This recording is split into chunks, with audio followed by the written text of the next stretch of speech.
जय श्री हरि विष्णु। राधे राधे। आज कार्तिक मास की रमा एकादशी है। दिनांक 27 अक्टूबर 2024। वार कार्तिक मास, कृष्ण पक्ष, रविवार। आज हम सुनेंगे रमा एकादशी व्रत कथा। तो आइए प्रेम पूर्वक कथा को श्रवणपान करते हैं। पुराने काल में मुचुकुंद नाम का राजा राज्य करता था।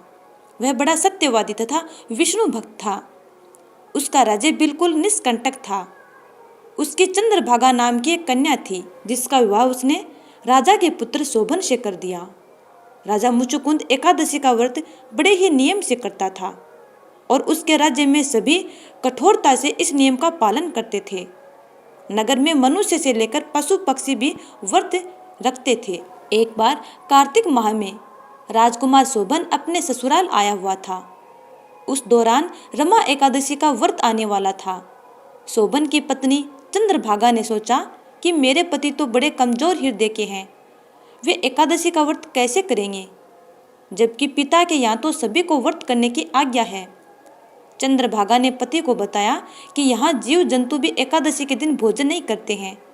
ऐसे में अगर राज्य का दामाद ही व्रत नहीं करेगा तो उसे राज्य के बाहर जाना पड़ेगा। चंद्रभागा की इस बात को सुनने के बाद आखिरकार शोभन को रमा एकादशी का व्रत रखना ही पड़ा, लेकिन पारण करने से पहले ही उसकी मृत्यु हो गई। इसके बाद चंद्रभागा सती नहीं हुई और अपने पिता के यहाँ रहने लगी। यहाँ रहकर ही पूजा पाठ और व्रत करती थी। वहीं एकादशी व्रत के प्रभाव से शोभन को अगले जन्म में देवपुर नगरी का राज्य प्राप्त हुआ, जहाँ धन धान्य और ऐश्वर्य की कोई कमी नहीं थी। एक दिन मुचुकुंद के नगर के ब्राह्मण ने शोभन को देखा तो उसे पहचान लिया। ब्राह्मण घर को लौटा, चंद्रभागा को पूरा वाक्य बताया। तब चंद्रभागा ने बताया कि वह पिछले 8 साल से एकादशी व्रत कर रही है। इसके प्रभाव से पति शोभन को पुण्य फल की प्राप्ति हुई है। चंद्रभागा शोभन के पास पहुंचती है और उसे एकादशी व्रत का समस्त पुण्य सौंप देती है और दोनों फिर से बड़े खुशी से रहने लग जाते हैं। इसके बाद माँ लक्ष्मी की कृपा से देवपुर में सुख, सौभाग्य और समृद्धि में वृद्धि होती है। इस प्रकार जो भी भक्त रमा एकादशी का व्रत कर कथा श्रवणपान करता है, उसके हर कष्ट दूर हो जाते हैं और उसकी हर मंगल कामनाएं पूर्ण होती है। आपकी भी हर मंगल कामनाएं पूर्ण हो। अब सुनते हैं श्री गणेश जी की कथा। एक बार एक गरीब और दृष्टिहीन बुढ़िया थी। उसके साथ उसके बहू और बेटा रहते थे। बुढ़िया हमेशा श्री गणेश जी की पूजा किया करती थी। एक दिन उसकी पूजा से प्रसन्न होकर श्री गणेश जी प्रकट हुए और बोले, बुढ़िया माँ, तू जो चाहे सो मांग ले, मैं तुझसे बहुत प्रसन्न हूँ। बुढ़िया ने कहा, मैं कैसे और क्या मांगूं, मुझसे तो मांगना ही नहीं आता। इस पर गणेश जी ने कहा, वो अपने बहू और बेटों से पूछ ले और उसके बाद मांग ले। यह सुनकर बुढ़िया माँ ने अपने बेटे से कहा, गणेश जी ने कहा है मैं कुछ मांग सकती हूँ, तो तू बता मैं क्या मांगूं। उसके पुत्र ने कहा कि माँ तू गणपति बप्पा से धन मांग ले। वहीं बहू से पूछा तो उसने कहा कि वो गणेश जी से नाती मांग ले। तब बुढ़िया माँ ने सोचा कि हर कोई अपने मतलब की मांग रहा है, कोई मेरे लिए नहीं सोच रहा है। ऐसे में उस बुढ़िया माँ ने अपनी पड़ोसिनों से पूछा। तब उन्होंने कहा, बुढ़िया माँ तू तो कुछ ही दिन जिएगी, क्यों धन मांगे, क्यों नाती पोते मांगे, तू तो अपने फायदे की मांग, तू अपने लिए आंखों की रोशनी मांग ले, इससे तेरी जिंदगी आराम से कट जाएगी। यह सुनकर बुढ़िया माई ने गणेश जी से कहा, अगर आप मुझसे प्रसन्न हैं तो मुझे 9 करोड़ की माया, निरोगी काया, अमर सुहाग, आंखों की रोशनी, नाती पोता और सभी परिवार को सुख दे और आखिर में मुझे मोक्ष दे। यह सुनकर गणपति बप्पा ने कहा, बुढ़िया माँ, यह सब मांगकर तुमने तो मुझे ठग लिया, लेकिन वचन के अनुसार जो तुमने मांगा है वो तुझे जरूर मिलेगा। इतना कहकर गणेश जी भगवान अंतर्धान हो गए। बुढ़िया ने जो कुछ भी मांगा था उसे वह सब कुछ वैसा ही मिला। हे गणपति बप्पा, जैसे बुढ़िया माई की मन इच्छा पूर्ण की, वैसे ही सब भक्तों की मन इच्छा पूर्ण करना। जय श्री गणेश। अब सुनते हैं श्री हरि विष्णु चालीसा। उसके बाद सुनेंगे कार्तिक मास में सुनी जाने वाली पावन कथाएं। विष्णु चालीसा। विष्णु सुनिए विनय सेवक की चितलाए, कीरत कुछ वर्णन करूं, दीजिए ज्ञान बताए। नमो विष्णु भगवान खरारी, कष्ट नशावन अखिल बिहारी। प्रबल जगत में शक्ति तुम्हारी, त्रिभुवन फैल रही उजियारी। सुंदर रूप मनोहर सूरत, सरल स्वभाव मोहनी मूरत। तन पर पीताम्बर अति सोहत, बेजंती माला मनमोहत। शंख चक्र कर गदा बिराजे, देखत देते असुर दल भाजे। सत्य धर्म मद लोभ न गाजे, काम क्रोध मद लोभ न छाजे। संत भक्त सजन मनरंजन, दनुज असुर दुष्टन दल गंजन। सुख उपजाए कष्ट सब भंजन, दोष मिटाए करत जन सज्जन। पाप काट भव सिंधु उतारण, कष्ट नाश कर भक्त उबारण। करत अनेक रूप प्रभु धारण, केवल आप भक्ति के कारण। धरणी धेनु बन तुम्हें पुकारा, तब तुम रूप राम का धारा। भार उतार असुर दल मारा, रावण आदि को संघारा। आप वराह रूप बनाया, हरण्याक्ष को मार गिराया। धर्म मत से तन सिंधु बनाया, 14 रत्नन को निकलाया।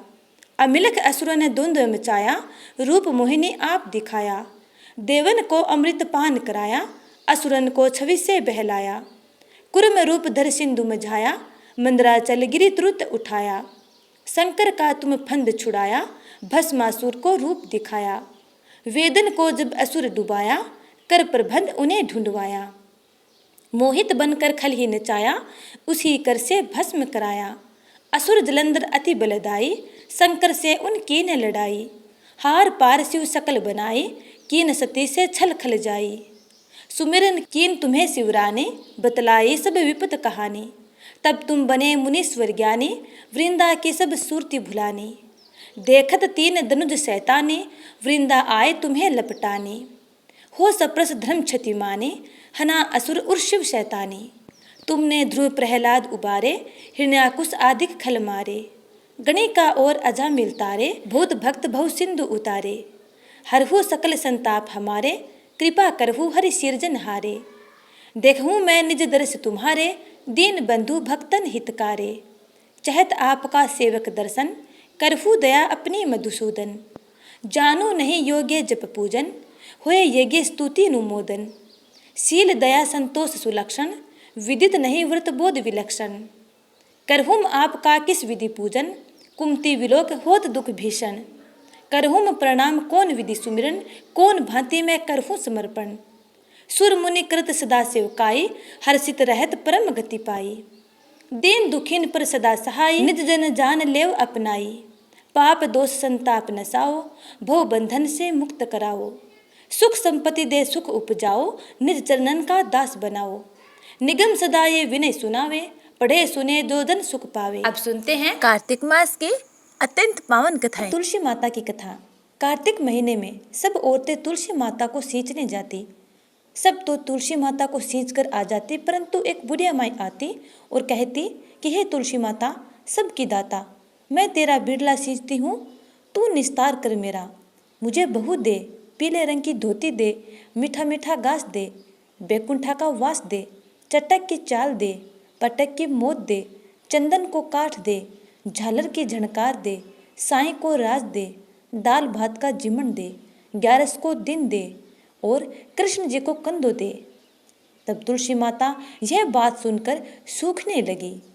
तो भगवान श्री कृष्ण ने पूछा, हे तुलसी, आप क्यों सूखी जा रही हो? तुलसी माता ने कहा, मेरे मन की मत पूछो। तब भगवान ने कहा, अगर मैं नहीं पूछूंगा तो कौन पूछेगा? तो तुलसी माता ने कह दिया, एक बुढ़िया माई रोज आती है और हर रोज मुझे यही बात कहकर चली जाती है। मैं सब कुछ तो दे दूंगी, पर आप कृष्ण का कंधा कहाँ से दूंगी? तब भगवान कृष्ण बोले कि आप उसे कह देना कि जब वो मरेंगी तो मैं अपने आप कंधा दे दूंगा। कुछ समय बीतने के बाद एक दिन बुढ़िया माई मर गई। सारे गांव वाले इकट्ठे हो गए और बुढ़िया माई को ले जाने लगे, तो वह इतनी भारी हो गई कि किसी से भी नहीं उठी। तब सब कोई कहने लगे कि पाप घाट की माला फेरती थी, इसलिए इतनी भारी हो गई। तब भगवान कृष्ण एक 12 वर्ष का बालक का रूप धारण करके वहाँ पर आए और सबसे पूछा, यह कैसी भीड़ है? तब सब कोई बोले कि एक बुढ़िया माई थी, मर गई, पापन थी, इसलिए किसी से नहीं उड़ती है। तो भगवान ने कहा कि मुझे बुढ़िया माई के कान में एक बात कहने दो उसके बाद बुढ़िया माई हल्की हो जाएगी। तब सब कोई कहने लगे, तुम भी अपने मन की कर लो। तब भगवान कृष्ण बुढ़िया माई के कान में जाकर कहते हैं, बुढ़िया माई मन की निकाल ले, पीताम्बर की धोती ले, मीठा मीठा घास ले, बैकुंठा का वास ले, चटक की चाल ले, पटक की मोत ले, चंदन का काठ ले, झालर की झनकार ले, साई को राज ले, दाल भात को जिमण ले और कृष्ण को कंदो ले। यह बात सुनते ही बुढ़िया माई हल्की हो गई। भगवान श्री कृष्ण बुढ़िया माई को अपने कंधे पे ले गए और उसकी मुक्ति हो गई। हे तुलसी माता, जैसे आपने बुढ़िया माई की मन इच्छा पूर्ण की, वैसे ही अपने सब भक्तों की मन इच्छा पूर्ण करना। अब सुनते हैं लप्सी तपसी की कथा। एक लप्सी था और एक तपसी। तपसी तो भगवान की तपस्या करता था। लप्सी स्वा शेर की लस्सी बनाकर भगवान को भोग लगाकर खुद खा लेता था। एक दिन दोनों में झगड़ा हो गया। लप्सी कहता है मैं बड़ा हूँ और तपसी कहता है मैं बड़ा हूँ। इतने में नारद मुनि वहाँ आ गए और पूछा, तुम दोनों क्यों लड़ रहे हो? तो तपसी ने कहा मैं बड़ा हूँ और लप्सी ने कहा मैं बड़ा हूँ। तपसी ने कहा मैं बड़ा हूँ। तपसी बोला, मैं सारे दिन भगवान की पूजा करता हूँ। तो नारद जी बोले कि मैं तुम्हारा फैसला कल कर दूंगा। दूसरे दिन तपसी नहाकर आने लगा तो नारद जी ने 1.25 करोड़ की अंगूठी तपसी के आगे फेंक दी। उसने आंख खोलकर देखा तो 1.25 करोड़ की अंगूठी पड़ी है। तब तपसी ने वह अंगूठी उठाकर गोद के नीचे दबा ली और तपस्या करने लगा। उधर लप्सी सुबह उठकर नहाकर 1.25 शेर की लस्सी बनाकर भगवान को भोग लगाकर खुद जीमने लगा। इतने में नारद जी आए और दोनों को बिठाया। तब दोनों ने कहा कि कौन बड़ा है?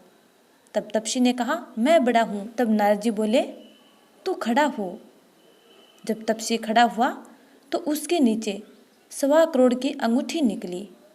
तब नारद जी बोले कि ये अंगूठी चुराने से तेरी तपस्या भंग हो गई है, इसलिए लप्सी बड़ा है।